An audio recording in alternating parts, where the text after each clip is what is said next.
Welcome to the Tech Egg. Don't get scrambled. Enjoy the video. In this video, I will explain how to play Plants vs. Zombies Roof Level 9.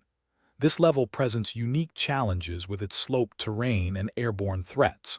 Your primary goal is to establish a strong defense while maintaining consistent sun production.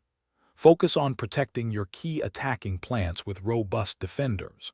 Remember to use your instant kill plants wisely for high-priority targets. We will cover specific plant choices and placement strategies to help you succeed. For your offensive strategy, cabbage pults are a great starting choice due to their ability to lob projectiles over roof obstacles. As you gather more sun, upgrade to corn pults for their dual damage and stunning butter effect, which is incredibly useful against stronger zombies. The melon pult offers powerful splash damage, clearing out groups efficiently. Ultimately, the winter melon is your best offensive asset, delivering heavy damage and freezing multiple enemies. Defense is paramount on the roof. Tall nuts are indispensable for their high health, blocking bungee zombies and protecting your valuable attackers.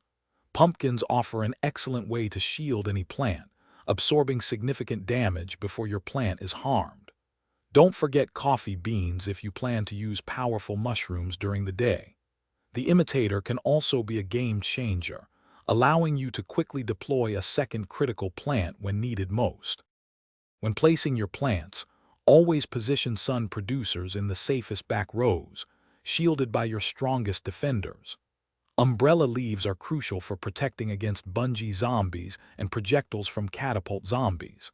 Save your instant kill plants, like cherry bombs and squash, for high-threat zombies such as gargantuars. Remember to adapt your strategy as the waves progress, balancing your offense and defense to overcome all challenges on Roof Level 9. Thanks for watching. Consider subscribing if I helped unscramble your problems.